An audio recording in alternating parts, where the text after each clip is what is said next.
পৃথিবীর শ্রেষ্ঠ 6টি দোয়া রয়েছে, 6টি জিকির রয়েছে, যেগুলো কখনো আপনি মিস করবেন না। এই 6টি জিকির যদি আপনি করতে পারেন, দুনিয়ার ভিতরে আপনার মতো শান্তি এবং আপনার মতো সাকসেসফুল ম্যান আর কেউ হতে পারবে না। আপনার জীবনে শান্তি আসবে, আপনি সকল বিপদ আপদ থেকে বাঁচতে পারবেন, আল্লাহ তাআলা দুনিয়াতেও শান্তি দিবেন, আখিরাতেও শান্তি পাবেন। এই 6টি শ্রেষ্ঠ দোয়া কখনো মিস করবেন না, সব সময় 6টি আমল করার চেষ্টা করবেন। এই 6টি আমল হচ্ছে সকল আমলের সারাংশ। সকল আমলের সারাংশ 1 নাম্বার হচ্ছে দুরূদ শরীফ পড়া। দুরূদ আপনি যত বেশি পড়বেন তত বেশি আপনি বিপদ থেকে বাঁচবেন। আমি নিজে পরীক্ষিত, আমি নিজে দুরূদ পড়ে অনেক উপকার পেয়েছি। দুরূদের আমল যত বেশি করবেন তত বেশি আপনি উপকার পাবেন, তত বেশি আপনি বিপদ আপদ থেকে বাঁচতে পারবেন। 1 নাম্বার হচ্ছে আপনি দুরূদের আমল বেশি বেশি করবেন। আল্লাহ পাক রব্বুল আলামিন নিজে বলে দিয়েছেন, কোরআন খুলেন 22 নম্বর পারার 5 নম্বর পৃষ্ঠার 4-5 নম্বর লাইন, সূরা আহজাবের আল্লাহ পাক রব্বুল আলামিন 56 নম্বর আয়াতে বলে দিয়েছেন, ইন্নাল্লাহা ওয়া মালাইকাতাহু ইউসাল্লুনা আলান নবী ইয়া আইয়ুহাল্লাযীনা আমানু সাল্লু আলাইহি ওয়া সাল্লিমু তাসলিমা। তোমরা নবীর উপরে দুরূদ পাঠ করো। সুতরাং নবীর প্রতি দুরূদ পড়বেন 1 নাম্বার, আল্লাহ পাক রব্বুল আলামিন আপনাকে বিপদ আপদ থেকে হেফাজত করবেন। 2 নাম্বার হচ্ছে ইস্তেগফার আমল করা।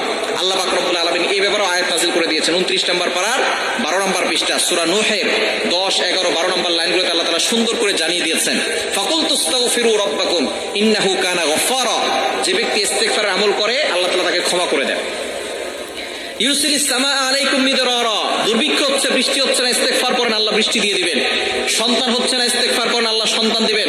সম্পদ নাই, অভাবে আছেন, ইস্তেগফার আমল করেন, আল্লাহ তাআলা অভাব দূর করে দিয়ে সম্পদের ব্যবস্থা করবেন, জান্নাত দিবেন, জাহান্নাম থেকে মুক্তির ব্যবস্থা করবেন। শুধু তাই নয়, নবীজি সাল্লাল্লাহু আলাইহি ওয়াসাল্লাম আরো জানিয়ে দিয়েছেন, মান লাযিমাল ইস্তিগফার জাআলাল্লাহু লাহু মিন কুল্লি দীকিন মাখরাজা।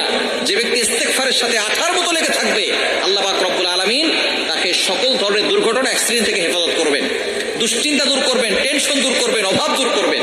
সুতরাং ইস্তেগফার আমল করবেন 2 নাম্বার। 3 নাম্বার হচ্ছে দোয়া ইউনুস করবেন, লা ইলাহা ইল্লা আনতা সুবহানাকা ইন্নী কুনতু মিনাজ জালিমিন। এটা আমরা সকলেই জানি, সূরা আম্বিয়ার আয়াত। ইউনুস আলাইহিস সালাম যখন কঠিন বিপদে পড়েছিলেন তখন তিনি এই দোয়াটা পড়েছিলেন, আল্লাহ পাক রব্বুল আলামিন তাকে বিপদ থেকে মুক্তির ব্যবস্থা করেছেন। 4 নাম্বার হচ্ছে লা হাওলা ওয়ালা কুওয়াতা ইল্লা বিল্লাহিল আলিয়্যিল আযীম। এটা হচ্ছে জান্নাতের ভান্ডার। জান্নাতের ভান্ডার হচ্ছে লা হাওলা ওয়ালা কুওয়াতা ইল্লা বিল্লাহিল আলিয়্যিল আযীম, জান্নাতের গুপ্ত ধন। এটা যদি 100 বার করে কেউ দোয়া করে, আল্লাহ তাআলা তার দোয়া কবুল করেন, বিপদ দূর করেন, অভাব দূর করেন, কষ্ট দূর করে দেন, দুশ্চিন্তা দূর করে দেন। 5 নাম্বার হচ্ছে আপনি আল্লাহ তাআলার একটি গুণবাচক নাম ইয়া জাল জালালি ওয়াল ইকরাম, এটা বেশি বেশি করবেন। ইয়া জাল জালালি ওয়াল ইকরাম, আল্লাহ তাআলার গুণবাচক নাম করে দোয়া করলে দোয়া কবুল হয়। আল্লাহ নিজে বলছেন, কোরআন খুলেন, পবিত্র কোরআনুল কারীমের ভিতরে 9 নম্বর পারা 13 নম্বর পৃষ্ঠা 4 নম্বর লাইন, সূরা আরাফের 180 নম্বর আয়াতে আল্লাহ বলছেন, ওয়ালিল্লাহিল আসমাউল হুসনা ফাদউহু বিহা। আল্লাহ তাআলার গুণবাচক নাম করে কেউ দোয়া করলে আল্লাহ তাআলা তার দোয়াগুলো কবুল করেন, অ্যাকসেপ্ট করে নেন। সুতরাং ইয়া জাল জালালি ওয়াল ইকরাম আল্লাহ তাআলার একটি গুণবাচক নাম, এটা করে দোয়া করলে আপনার দোয়া কবুল হবে। এবং 6 নাম্বার হচ্ছে সুবহানাল্লাহি ওয়ালহামদুলিল্লাহি ওয়ালা ইলাহা ইল্লাল্লাহু আল্লাহু আকবার। এই 4টা বাক্য আল্লাহর কাছে সবচেয়ে বেশি প্রিয়। আহাব্বুল কালাম ইলাল্লাহি আরবা, সুবহানাল্লাহ ওয়ালহামদুলিল্লাহ লা ইলাহা ইল্লাল্লাহ আল্লাহু আকবার। এটা যদি আপনি পড়েন, এই 6টি আমল পৃথিবীর শ্রেষ্ঠ আমল। এগুলো করলে আপনি কোনোদিন কোনো জায়গায় ব্যর্থ হবেন না, আল্লাহ তাআলা সব জায়গায় আপনাকে সফলতার চূড়ায় পৌঁছে দিবেন।